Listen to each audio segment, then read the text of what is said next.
we should note that it is being recorded and we are joined, we have a Zoom joining, and we'll get to that in just a moment.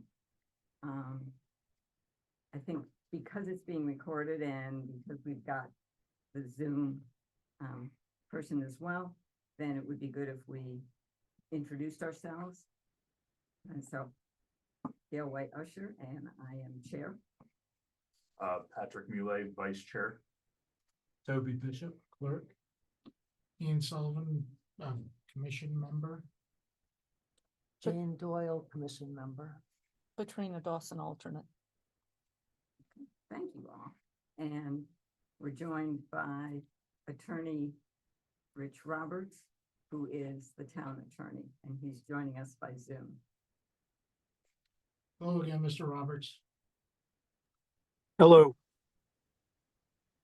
There's a Pat who's also here and someone with an iPhone. Can't get it louder. Just sit here.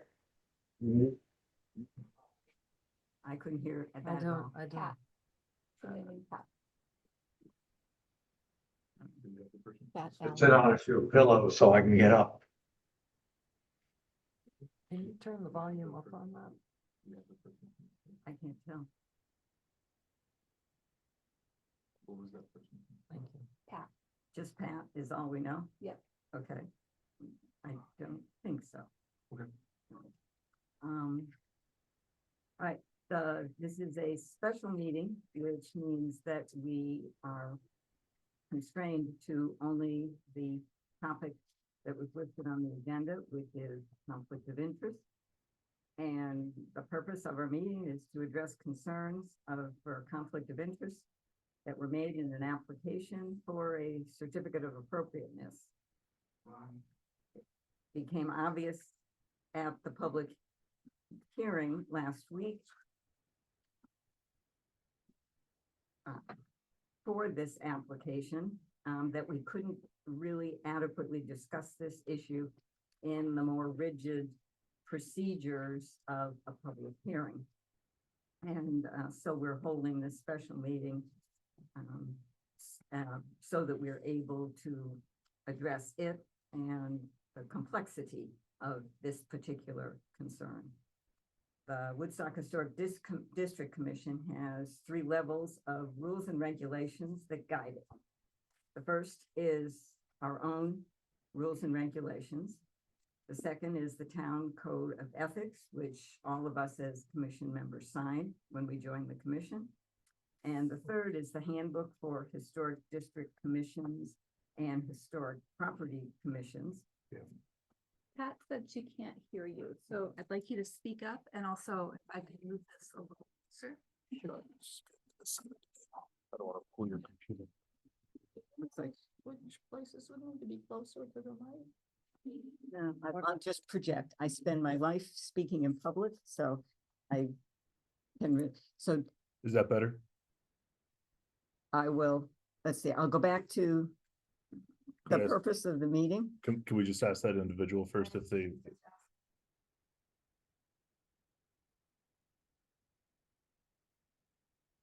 Pat, can you let us know if you can hear us now? Yes. Okay, good. So to back up and cover it, the purpose of the meeting concerns the conflict of interest, concerns of a conflict of interest that were made in an application for a certificate of appropriateness.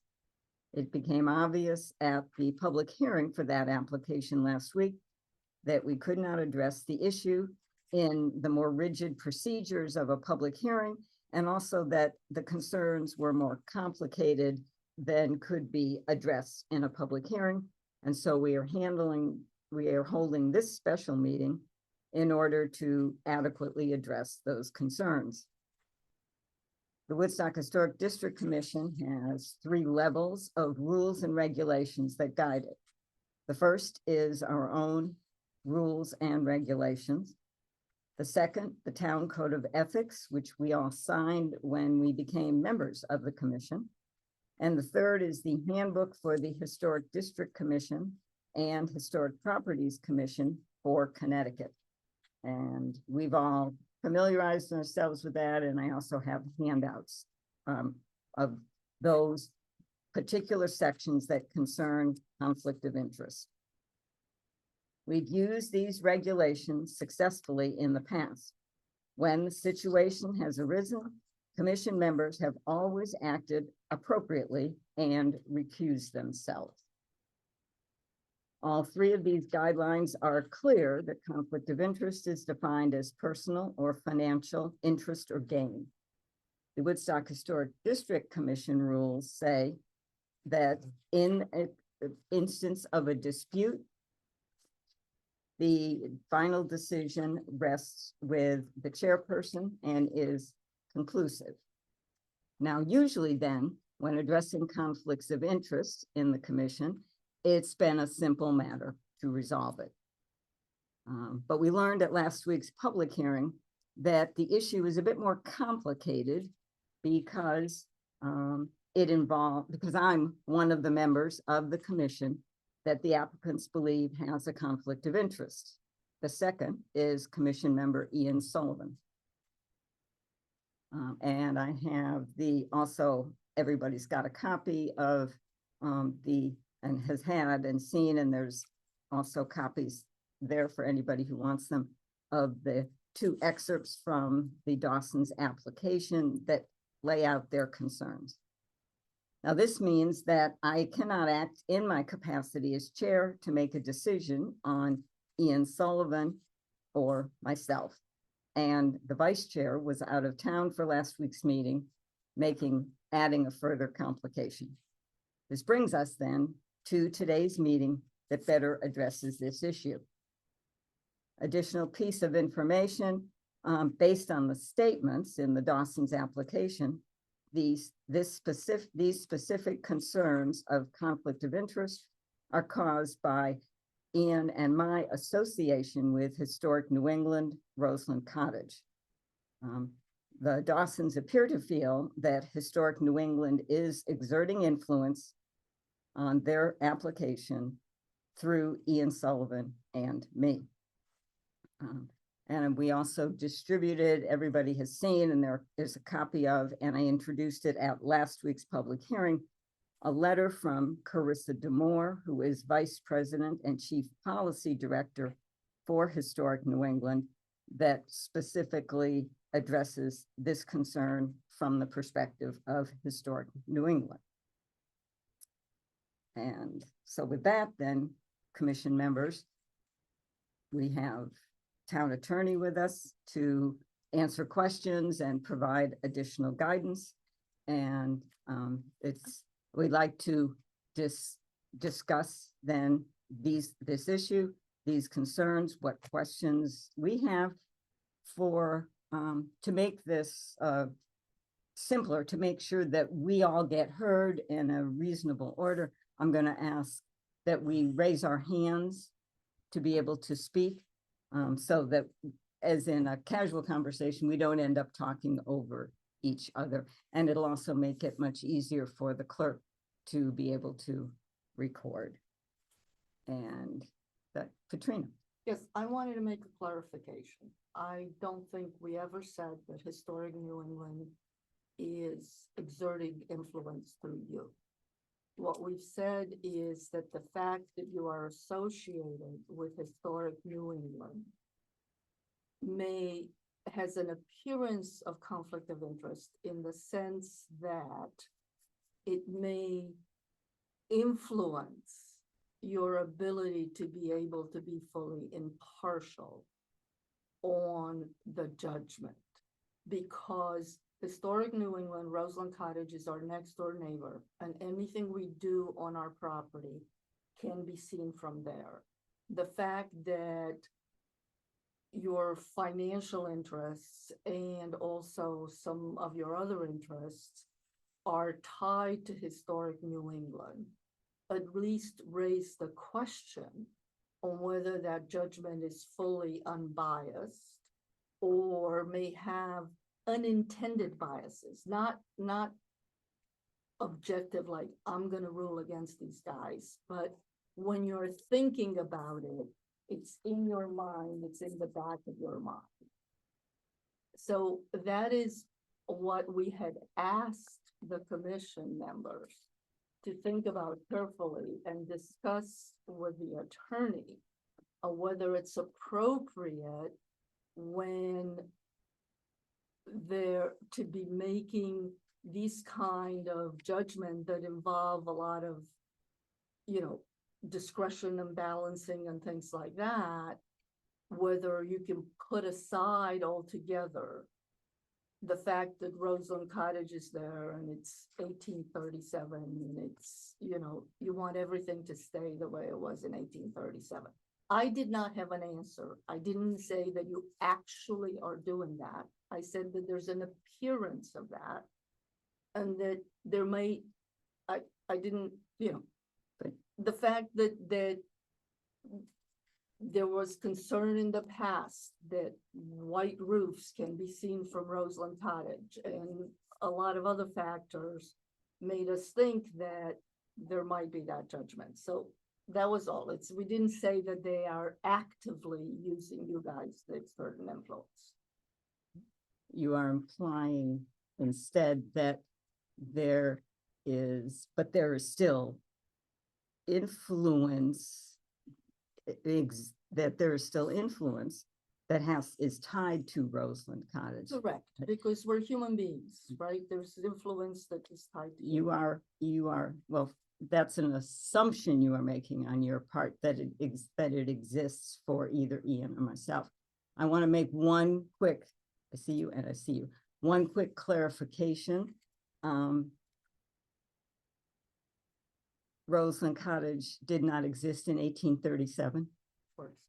It existed in 1847, but just for the point of clarity, if in fact that Historic New England was bothered by things that only existed in 1847, did not exist beyond 1847, they're doing a very poor job on their own property because at least 50% of the structures and buildings on their own property did not exist in 1847, and most of the hill in that area did not exist in 1847. But Ian. I think the point today is whether there's a conflict. So I'd like to ask Mr. Roberts and just say thank you, Mr. Roberts, for taking time out of your busy schedule. I know that it's busy and I appreciate you being here with us to give us a little clarity. Could you, for us, give us a good definition of what is a conflict of interest? What are the conflicts that we are required to address in these situations?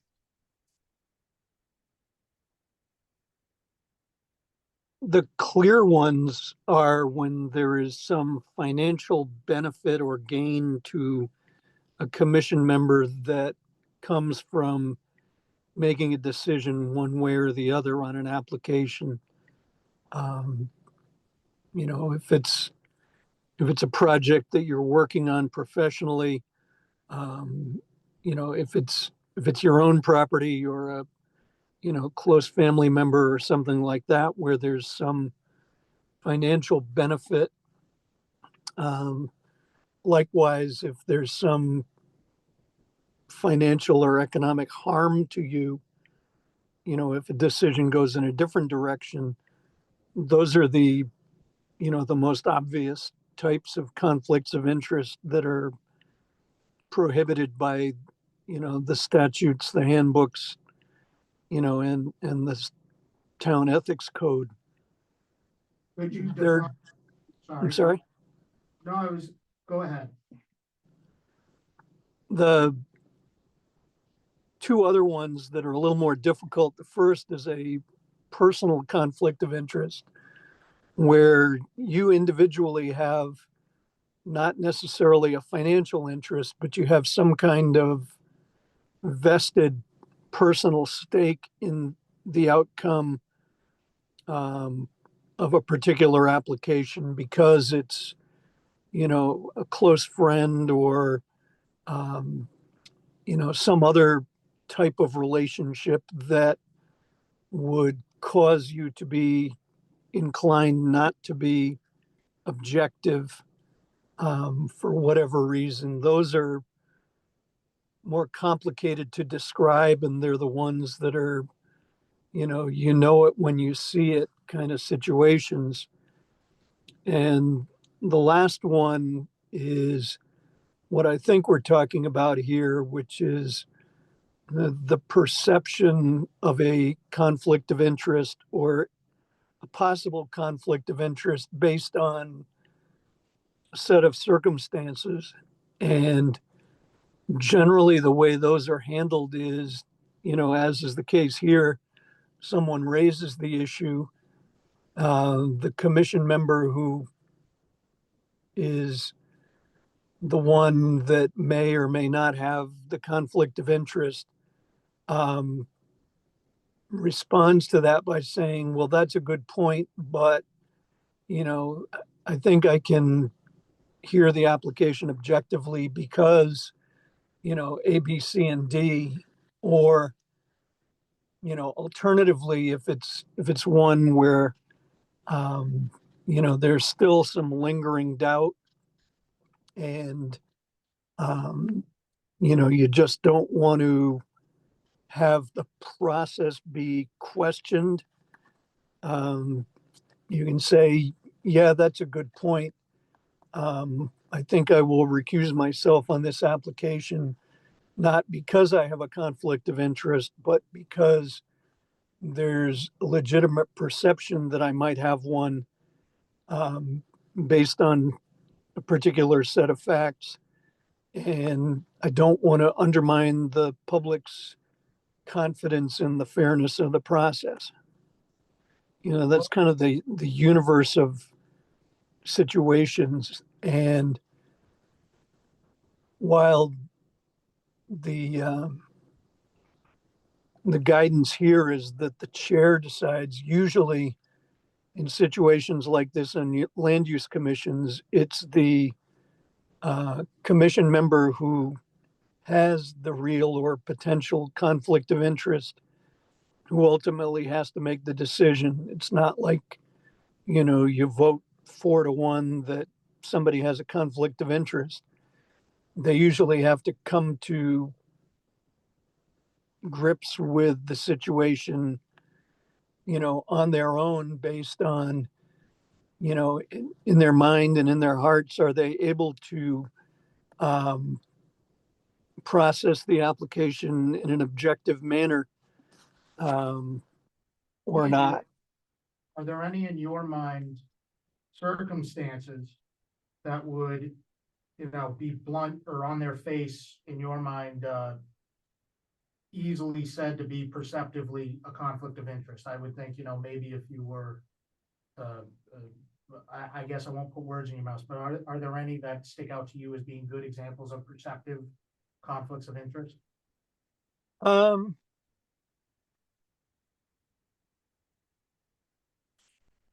yeah, I mean, it's hard in the case of an HDC because it's such a finite universe of both applications and properties. Um, it usually doesn't come up in those contexts. Um, it's usually in the situation where, like in a planning and zoning commission, somebody's applying for a special permit to operate a gas station. And one of the members of the commission operates what would be a competing gas station. Um, even if it's not close, even if there is no financial direct impact, it's one of those things where it could be perceived to be a conflict of interest. Um, those kinds of things. So, Pat, may I? yes. Thank you. Just to clarify, I know that Gail is employed by Roseland Cottage, and it was my understanding that you were a tenant. Are you actually employed by Roseland Cottage? If I am, they don't pay me. Okay. The answer is no. He is not Mm. employed by Historic New England. Oh, okay. I just wanted to clarify that. And no matter, so besides from Gail, I've been on the commission longer than anyone else, except for Gail. I've seen several situations where Roseland Cottage has had to put in applications for work being done, and Gail has always had to recuse herself from voting on those applications, right? Because that would be an obvious conflict, like what you were just saying, sir. Yes, And we have that, I have that in front of us, the town's conflict of interest, and a lot of those are, fairly standard. But so there's financial, the personal, and the perception. And I really think that that's, so with the financial benefit or gain,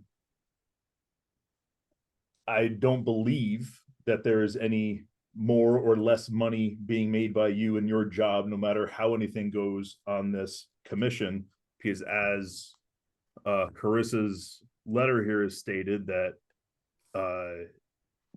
anything done when they choose to be on a commission, they serve in a personal capacity independent of their roles at Historic New England, and any opinions they share in that context are entirely on their own.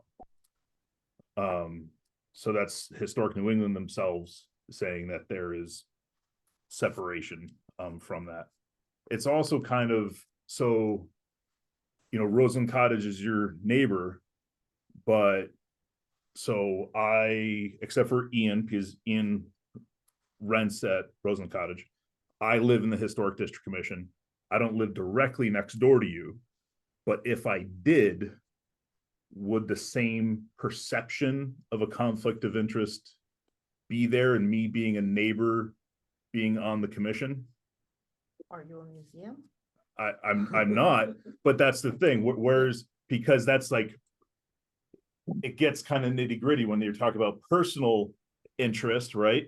Because what goes on a neighboring property, it's kind of hard with that, right? Because as a commission, and I believe it's in our paperwork, that we want or need to have a certain number of members live in the district. Obviously, we want that. We don't want just people that live throughout the rest of the town deciding what goes on in our neighborhood, right? So there obviously is going to be a little bit of that personal interest there from some members. I don't think it's a conflict, but it's obviously a personal interest. Yeah, Attorney Roberts, would it be helpful if we provided you with some factual circumstances, and could you then give us your thoughts on the perception of a conflict in those situations? yeah, we can try. So let me start with, in my situation, I am a tenant who rents from a private historical society, I guess would be the word for it, that owns the property adjacent to the applicants. Now I pay rent. I think I pay, probably not exactly average, but I think I paid pretty much competitive rent for the area. Would you perceive that situation to arise to a conflict of interest in that circumstance? No, I don't think so, because they're at least not a financial one, because your rent won't be affected by necessarily what happens next door, unless it's something that basically makes the property worth less. Now, in a similar vein, our chairwoman is an employee of the historical society that owns the adjacent property. Her pay is not based on whether or not the property looks a certain way. And we have in fact communication that says there is not only is there no interest, basically the society says, your opinions are your own, you act on your own if you're gonna join a commission. Would that in your mind, create a perception of conflict of interest? I think the only reason it would create even a question of a perception is the position that she holds there is sufficiently significant that it's not like she's, the cashier in the gift shop or something like that. If it's a policy-making role, Well, what if it's not a policymaking role? then I don't think there's really a basis for arguing that she has any anything to gain by the outcome one way or the other. But still, as someone affiliated with the organization, it is worth, particularly if, the issue has been raised, putting on the record, the statement of the facts saying, the issue has been raised, here is what I do there, here's the situation. And I don't believe that it will affect my ability to review this application objectively. And if you want to give more substance to that statement, you can. Understood, thank you. Pat? So given that, and this being recorded, this is all on the record. I asked Gail, are you in a policy-making role at Roseland Cottage? I am not in a policy-making role either at Roseland Cottage or at the organization Historic New England, which owns Roseland Cottage. My role is that of school and youth program manager. I run the school programs that are presented by the museum, specifically just by Roseland Cottage. I deal with school children. I teach school children, but I do not in any capacity even run the programs or influence I'm not part of the site decisions that are made at Roseland Cottage, and definitely not part of any policymaking or managerial committees or departments for Historic New England. And I have never been throughout my time at Historic New England. And I'll make one more point, and that is that Historic New England abuts Roseland Cottage, abuts other neighbors and looks on other neighbors, the Woodstock Academy, chief among them, but also the Congregational Church, the burying ground, the residents to the south of us, and the house directly across, adjacent to the academy, and had never, in all of those applications that have come before us, specific, and especially the academy, which brings significant applications before us, I have never felt the need to recuse myself, nor did I feel the need to recuse myself for the 11 previous applications that were brought by the Dawsons over the past 18 months. So, Mr. Roberts, given our chairwoman's description of her job, do you find that that would be the kind of relationship to a historic society or something like that that would cause a perception of conflict? Would that, in your own opinion, I know in my practice, I hate to be asked for absolute answers on stuff, but I appreciate it. Yeah, I mean, the issue of whether there's a perception is in the eye of the public doing the perceiving, but my view on it is that the explanation of her role there would satisfy me that there is no conflict of interest. Thank you. I mean, as you know, obviously, as long as all things considered, um, the chair can state affirmatively that none of those factors impair her ability to review this application objectively. Understood. One thing given the explanation of your job and knowing also Ian is a tenant and does not gain in any way, I don't think there's any conflict of interest by either person. I did notice some of the language that was in one of the that was in the application, which states, furthermore, as we ask that the commission reconsider the decision in a manner that avoids conflicts of interest, we fully understand that Roseland College would like visitors to see everything as it was in 1847. But it is not the commission's job to force adjacent homeowners to use restoration or preservation guidelines. I'd like to make it clear to everyone that with any property, there is no freezing in time, right? Properties change over time. Roseland Cottage itself has changed over time.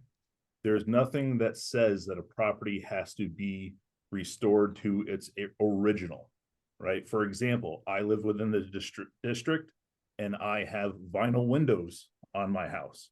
There are many houses within the district that have vinyl windows on their house, but I'm just using this as an example, but there are stipulations that go along with it, that I did not change the frame size.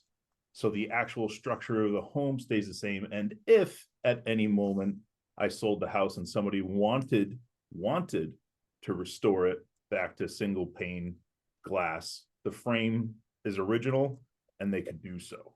But there's nothing that says they have to rewind the clock and everything. There are districts, which may confuse people, that do that. Woodstock is not one of them.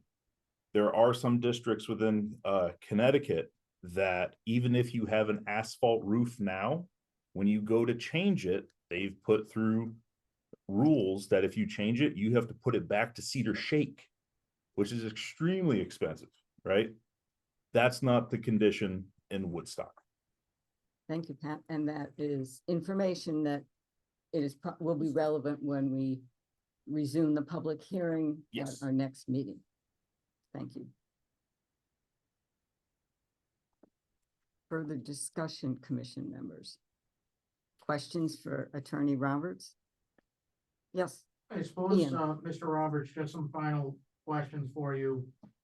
As far as a vested personal stake, my interpretation and what it sounded like your examples were revolved largely around having or knowing somebody who has that vested interest that you, like a relative or a very close friend.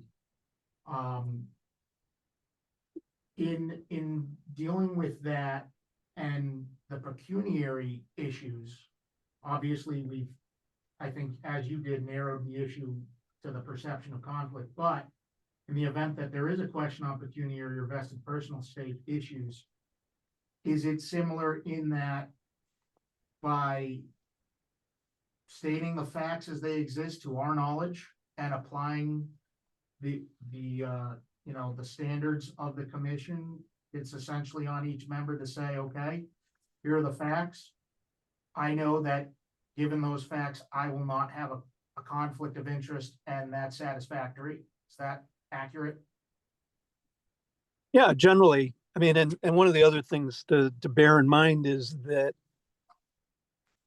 if you have put the facts regarding any real or perceived conflict of interest on the table during the course of the public hearing, and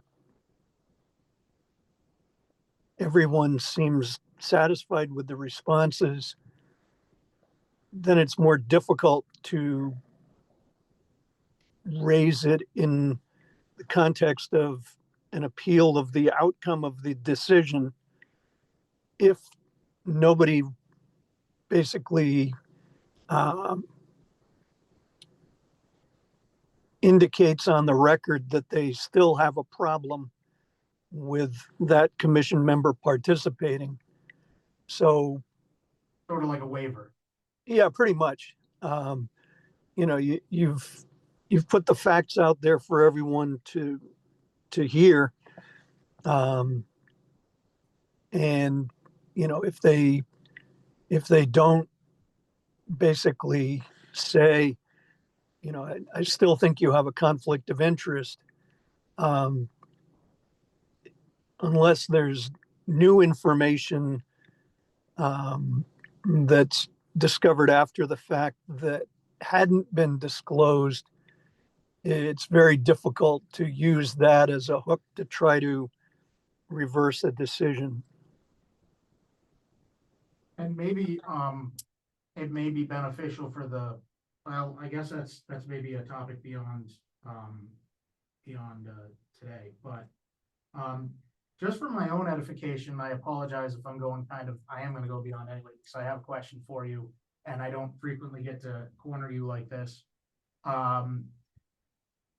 Does the commission have, if in the context of a historic district commission, if an application is made and denied, does the commission have an obligation to rehear a subsequent application that's substantially similar? Do you know? I think the general answer would be no, unless there have been changes in either the substance of the application or the circumstances. It's You know, not for like a zoning board of appeals, you know, there's a statute that essentially says you don't have to hear the same or substantially the same application twice within some period of time. I forget whether it's 6 months or a year. There is no similar statute pertaining to HDCs, but there is the principle that, you know, once the commission has made a decision, absent a change in circumstances, it shouldn't reverse its decision. It's the impotent to reverse principle. sort of like a stare decisis sort of thing. Yep, exactly. And in all instances where we have denied an application and the applicant has come back, they've come back after they have taken into account the factors of the details of our denial and then reworked their application and submitted a new application with the hope that the changes they have made in their project based on our recommendations conform with the district and will allow the project to be approved. So up until now, that has been the case. You know, one other thing to bear in mind is that once your decision, one way or the other, has been published in the newspaper, you're legally not allowed to reconsider the decision. Yeah, it's a new application, just so you're aware that the process they'd have to go through. Toby's been waiting and then we got you. I have a question. So this is a public hearing, right? No, So this is not. No, it's not a public hearing, so we have to go through this again when, like, you putting out the facts of you having a conflict or not having a conflict when we do the public hearing Mhm. to resolve the issue of perception of conflict of interest, We right? will. yes, yeah, ideally, that's when that And- process takes place. When you would do it. Mhm. All right, and to one of the issues that Ian brings up is the fact that for consideration for rehearing is in fact a new application, and in fact, it states new arguments, and it argues that the standard was not properly applied. So you're not rehearing the same application, you're rehearing a new application where the applicant hadn't been given sufficient notice of the letters received and haven't been given sufficient interest of the arguments that were being made to be able to put in a good argument for rehearing. And you know, the reason that the new application asks for rehearing is to mend, what's the word that I'm looking for? The fact that the process was not appropriate in the first hearing. Ian? Just for our clarification, Attorney Roberts, can you, and I appreciate your time, and I know we're kind of taking up a lot of it, but can you just give us, when a subsequent application is filed, can you tell us or give us an idea of what a substantially similar application is, so that, you know, if we were to see it, we would know? Yeah, I mean, I think the analysis is basically is the application seeking the same result. You know, are the elements of what's being applied for the same, or have they been changed in any way? The principle that I referred to about, you know, basically being bound by existing decisions, some of those cases said that, you know, there has to be a change either in the application or the circumstances surrounding the application. It's not just an opportunity to try to do a better job of presenting it. Right, but lapses in process are part of the circumstances around the application. What was the lapse in process? I did not receive any of the letters that the commission said, and the commission had originally approved metal roofs. And in fact, I'm well, gonna- we're going no, I'm going to beyond that. interrupt right now and say the purpose of this It's meeting not that. is the conflict of Right. interest. We're not Yeah, but- going into okay, the so- application but he's- further. He's, But He- at this point, we're really veering into strongly into Yeah. starting to discuss the application. Right. And we should only be doing that in the public Right. hearing. but he's arguing that you guys shouldn't even rehear it because you're not procedurally allowed to rehear it. He's, So since and we I'm have gonna, the lawyer but here. if this, I'm gonna correct that and say, he's not arguing. He was asking me for a clarification from the attorney. It was just. Without the full set of circumstances being set. Yeah. And that's something that Yeah. I will we pursue. can't go there. right, and I will Understand. pursue, but I will note it and pursue that question just to make sure we're clear on what we can and cannot do. Yep. More comments and questions concerning the conflict of interest? I don't think I have anything further. I do want to, I think, add one piece for myself to say that my salary in no manner depends on, is either increased or decreased by anything that I do on the Historic District Commission. And in fact, Historic New England generally completely had, except for this instance where I reached out to them to let them know that they had been named in the application. Historic New England has no idea of any of my actions, any of the votes I take, any of the information I provide to the historic district.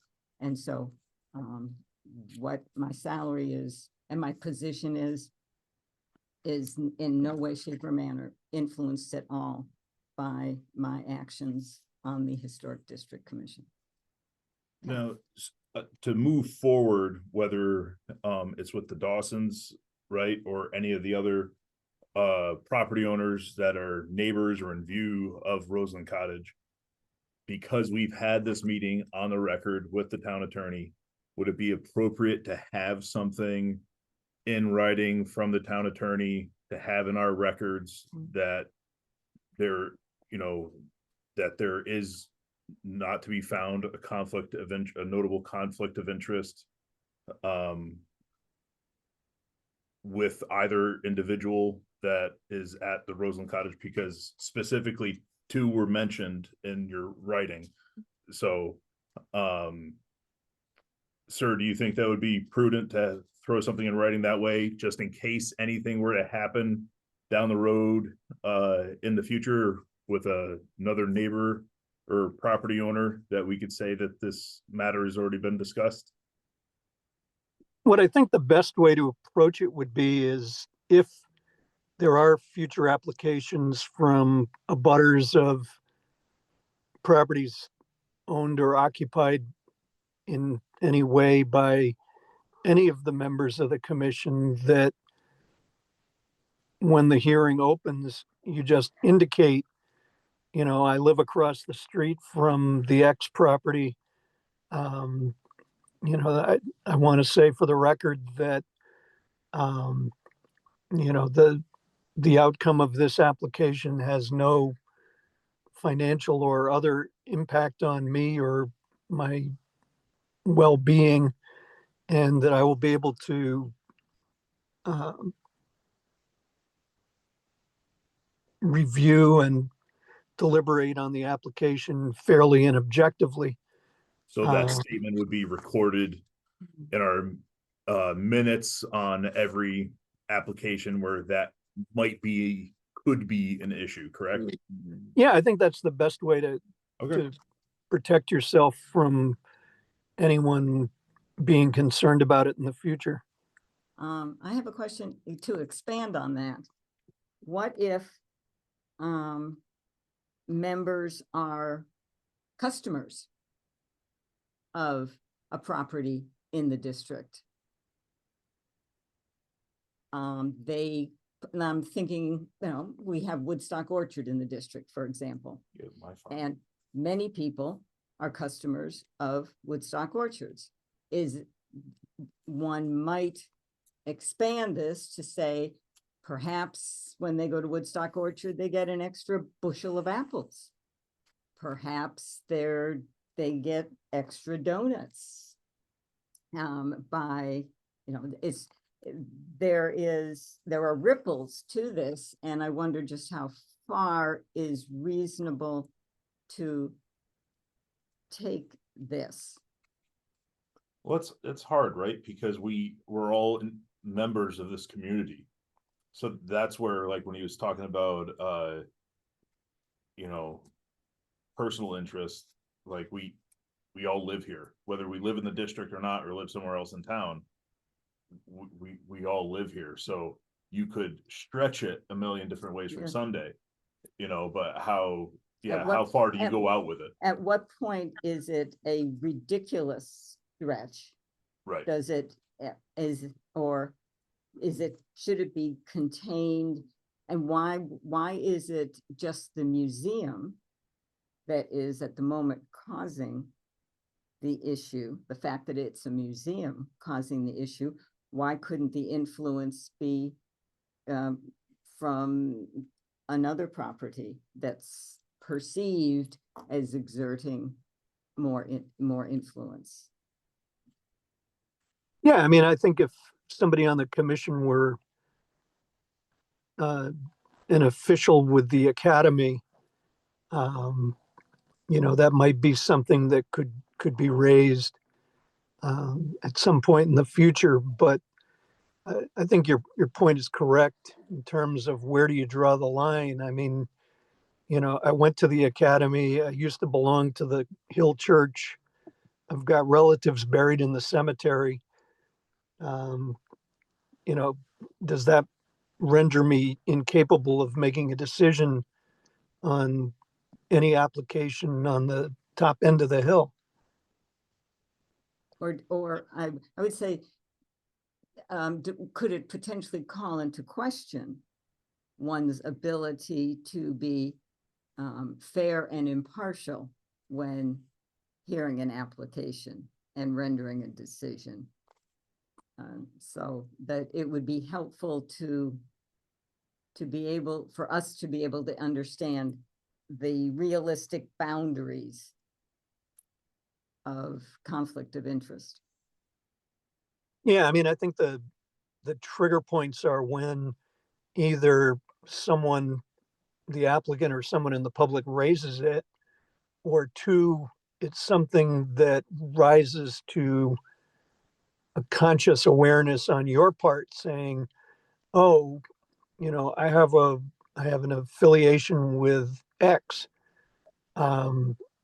Somebody might think that I'm going to either, you know, favor them or punish them, and I don't want that perception to be out there. So I will, you know, just put it on the table. So that if a commission member makes that statement, yet an applicant is unwilling to accept that statement, what then is the next step?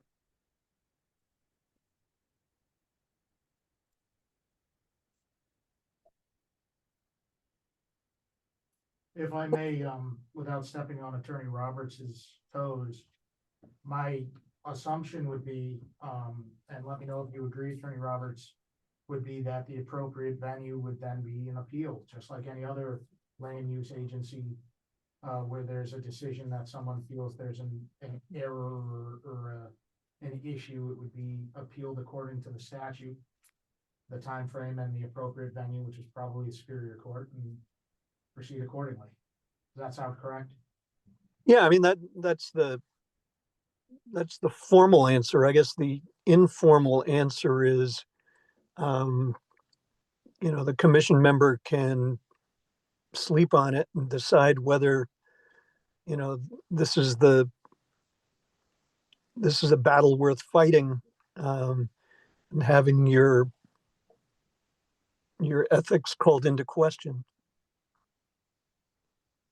And if you are confident that the facts are such that there is no real legitimate basis for a conflict of interest, you know, proceed accordingly. Could I just bring up again that there were 11 applications that were approved and no conflict of interest was raised. And the only time it's been challenged is the denial. And so it appears to be a technique which would be better used to an appeal. And again, I apologize but I just had a thought on that. Attorney Roberts, would your opinion, or would you agree that that's kind of, each application is taking its own turn? Yeah. Each prior one? Yeah, I mean, I think every application has to be judged on its own merits. And is each process taken in its own turn without any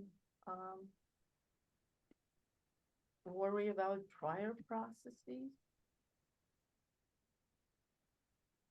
For example, in prior processes, things were tabled 3 or 4 times because applicants weren't given the opportunity to do the right research, and you know, in prior processes, there were other done, so if an applicant questions the process in one application, doesn't mean that the process was faulty or should have been questioned in all the other applications. Mm. Right, so it goes both ways on that. You know, it's facts and circumstances of the particular decision, I think. So I don't like the fact that a commission member is trying to generalize from one application to 11 applications or 12 applications, because had the applicant thought that there was conflict of interest in the other application, the applicant would have felt perfectly capable to state that at the time. But just With- like, sorry, go ahead. The reason it was brought up as a perception of conflict of interest was because this particular application applied a standard that the applicant believed was beyond. It was, oh, our hands are tied, we have to deny this because of X, Y, Z. So, but we're not relitigating that, right? So Correct. I'm just stating the facts on why the conflict of interest was perceived for this application and hadn't been perceived for other applications. I am, With go ahead. with that, right? Because we're talking all about perceiving and perception, Right. right? So I believe that's what was going on the other side, is that there was a perception, right? That there is no conflict of interest until an application gets denied. So when you look at those 11 getting approved and the one not getting approved, and then a conflict of interest is arisen, the perception is Right. that's just in response to not It- getting it Right. passed. And I explained kind of at the last meeting, I'm sorry you weren't here, about that there were little things in each one of the applications, right? The simple things, no problem, the ones that were more that led me to believe. And it was from what I heard in the meeting that time, not from what I heard in other applications, what I heard in the meeting last time in the ambush, but I don't want to go there because I just raised the issue that there's a perception of conflict of interest. I didn't want the commission to continue hearing these applications, which I knew were difficult, without resolving that. And frankly, I am kind of disappointed because I raised that issue September 2nd. We're trying to get the application done so I can get solar before December, and it's not getting done. That So, is, Yeah, it, yeah. I will answer that. We have met as rapidly As as a- we are able to. Yeah. Thank you. I Yeah. appreciate that. I We- as- really do appreciate that. So I just wanted to make sure that you all check with council, you all check with your conscience, and you're comfortable that you have no conflict of interest. In fact, I offered not to show up tonight, to Mhm. let you all discuss this by And yourselves. that would be inappropriate not to have you here. Yeah. You are a Thank you. member of this commission. Yeah. You're the newest member. Right. You have only been a member of the commission for 5 months, since April. And you haven't got the body of experience of watching us, go through a lot of other applications to see just how it 2 works. years worth. But 2 years, but mostly you've been here with your own Right. applications as opposed to other people. So your perspective Mhm. is not as full as, for example, Pat or Toby, who have served much longer on the Understood. commission and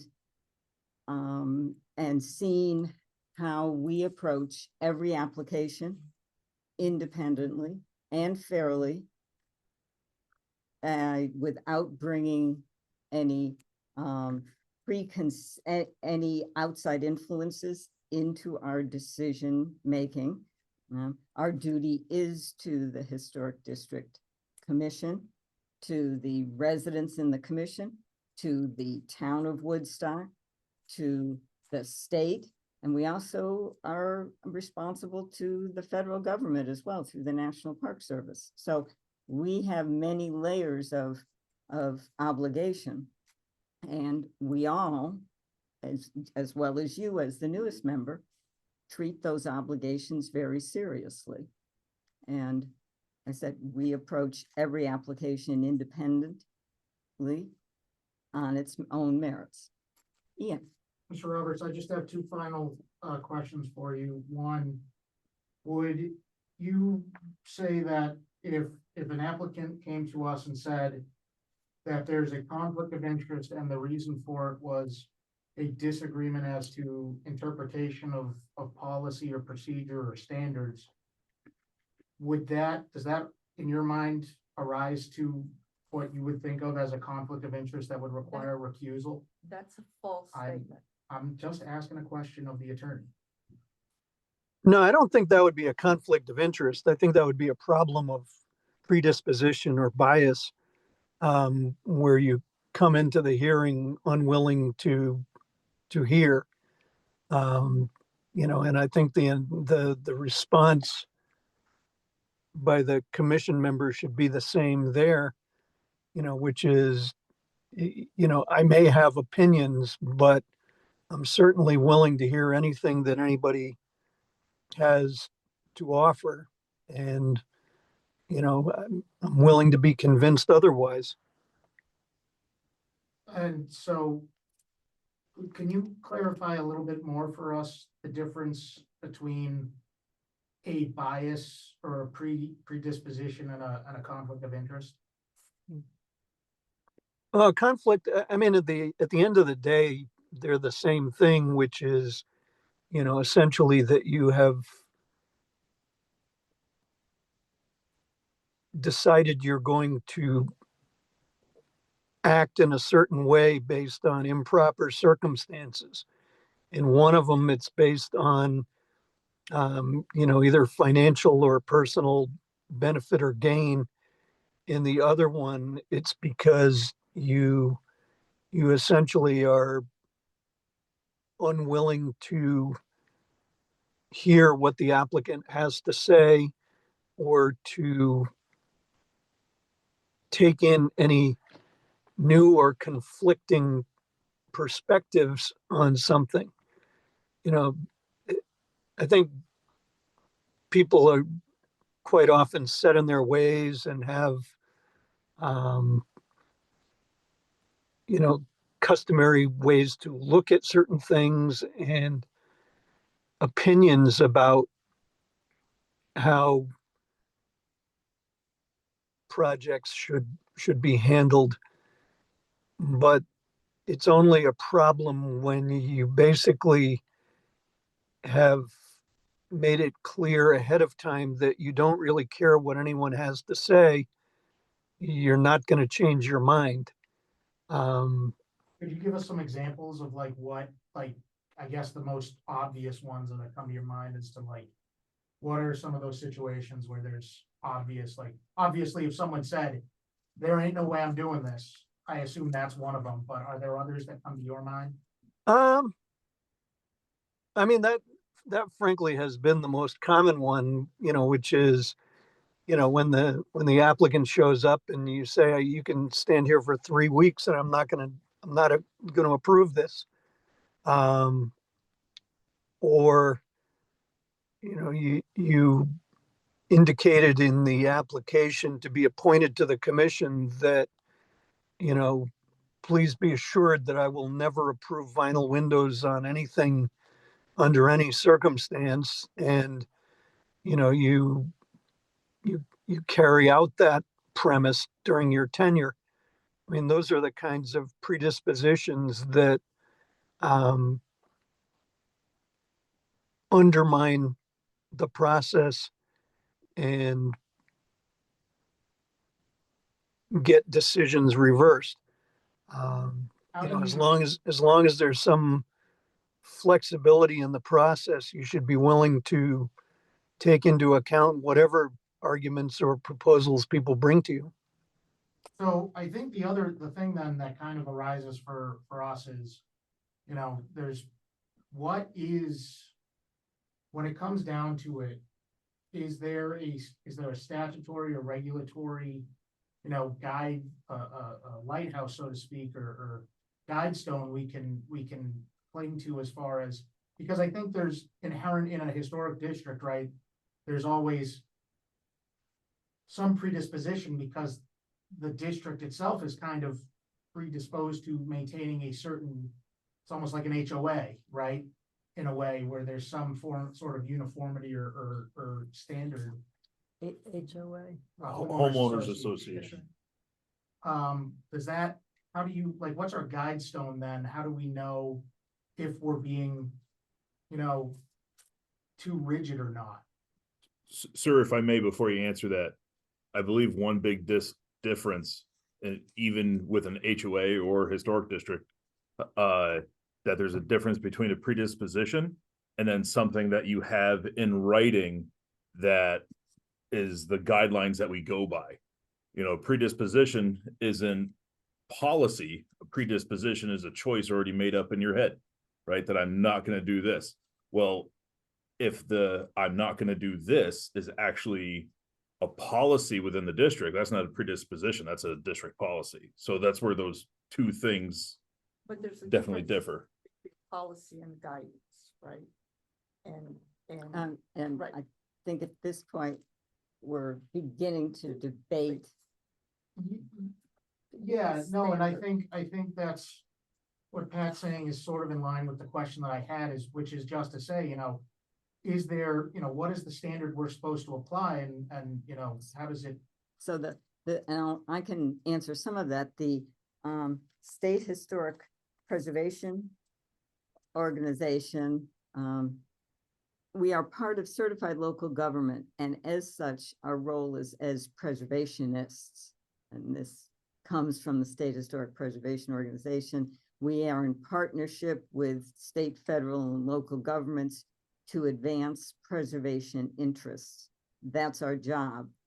We are responsible to the National Park Service and state laws regarding preservation. And that preservation is the big broad term to use to encompass all the different activities that go into maintaining a historic district, acknowledging that each historic district is different based upon the characteristics of that particular historic district, the character defining features, and specifically the intact architectural and landscape and scenic features that exist in the district at the time that it was formed. And so that informs every historic district commission in the decisions that it makes, understanding that we are a body that we deliberate, and as Pat said, some are draconian in their rules and others have flexibility and are an ability to keep the meat in the middle between the needs, the obligations we have with as preservationists and the needs of the homeowners. But every district is different, but they have certain basic national guidelines that they have, that really it is incumbent upon them to follow. Well, and so I know Pat has his hand raised, and I'm sorry for cutting you off. I just was hoping, my thought was to get some insight from our town attorney as to, specifically with regard as someone who does land use stuff and handles, maybe not always, but occasionally, I assume these sorts of matters. Is there, in your experience dealing with the courts, some sort of guidestone that kind of exists for us as historic districts, because I think I get it, the point is that you don't come in with the predetermination. The point is that you hear it, you understand it, you apply the specific facts to the specific rules. But my question is there sort of a simplified rule that our attorney knows separate from the one that we go with normally? I mean, there's the statutes and there are the handbooks. And I'm wondering if because the purpose of our meeting is conflict of interest, if it might be possible for us to schedule a future meeting where we could answer some of the decision-making questions Okay, yeah. that come up, and have Attorney Roberts present, so that that gives us all time to think about those questions, because there's never a rarely a clear-cut application. Every single application is different, and with every district being different, it means that every single commission faces different challenges and different questions to deliberate it on. So there are no, rote questions to be answered. It'd be good if we all worked on questions we have to help our understanding, and then perhaps could schedule a relatively brief, but meeting where we could get some advice on that. Would that be amenable to everybody? And I think that more expedient is to finish the decision about your property and your two applications. yeah, but which we can't do tonight. Priority. No, Yeah. of course. But If we're scheduling another meeting, I would propose that meeting should come first.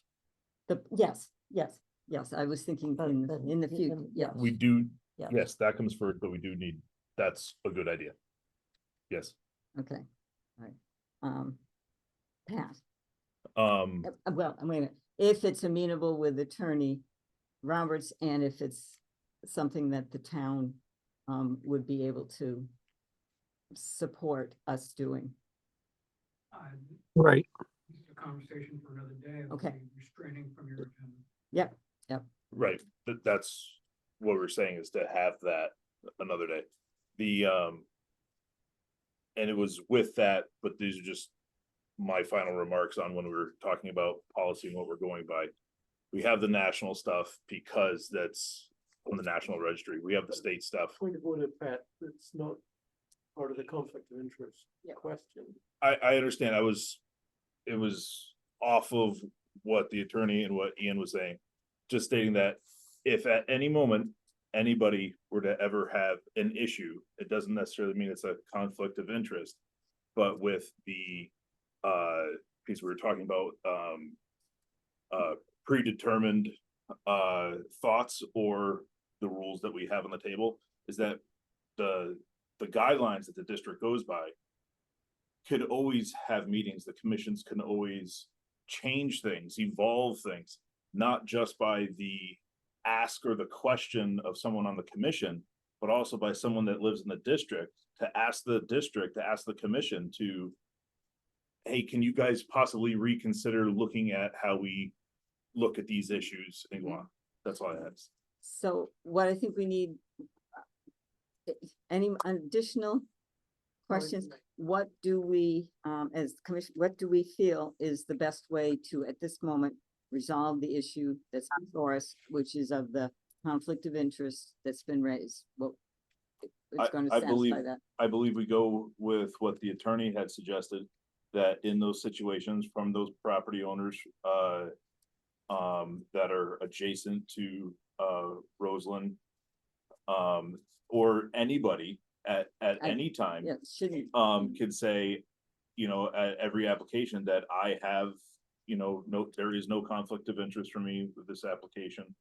And we do just exactly as the attorney suggested. Yeah, I think it's probably something we'll have to take out of order. Unfortunately, everybody likes to follow Robert's rules, but I think taking it out of order makes sense to address it right at the top. And, if it's an allegation, well, what's the allegation, and then what facts support or exist that show that there is no, because you want to satisfy. It's not out of order. It's, Well, you have a no. constituted committee. You have to address that one first. In the public hearing, you said. Yeah, Yes, Yeah. but I think last time we kind of tried to hold it off for whatever reason. Because we hadn't noticed it. It hadn't been noticed as a separate issue, right? So it was all business or something in the. Because we it was not, it was too complicated to deal with within the confines of, and once there were recusals, there was, it was no longer, we're not sure about the quorum, and then on top of that, the motion was made and it was voted to close the public hearing to be better able to deal with the matter of the conflict of interest. All right, so that at this point, I think then the decision is that we will then, it absolutely can be, because at any meeting when anything is to be discussed, it's up to us to step forward now. That'll be what we will do, is step forward and acknowledge the possibility of conflict of interest and make our own statements regarding whether or not that is, and those statements will stand. And we do so for every application, right? And Where there it might would be a then perceived, and then it would be recorded in the meeting. right, where we feel that there might be a perceived conflict of interest. And for some of us, that might mean, for some members of the commission, that might mean for any application in the district, because someone might perceive a conflict of interest, then we might be stating that with every single application. For others, it may be only certain locations. It has to do with affiliations. It sounds like affiliations, relationships, in addition to clear examples of gain or loss based upon decisions. So we are, the burden, I think, is on us to be cognizant of how it appears to the public. It's a new piece. It's a new thing that we will have to be aware of. And that never really come up before in the district, because the few times where there has been conflicts of interest, the people involved clearly mentioned it. But I think we should acknowledge that in the wider community, there may be other perceptions. All right. Thank you, Attorney Roberts, very, very much Thank you, for sir. the time you've spent with us to help clarify this matter. Oh, my pleasure. Thank you, Mr. Roberts. Thank you. Thank Have a you. good night. Good night. Yep. Bye. Anything else on this? That's good.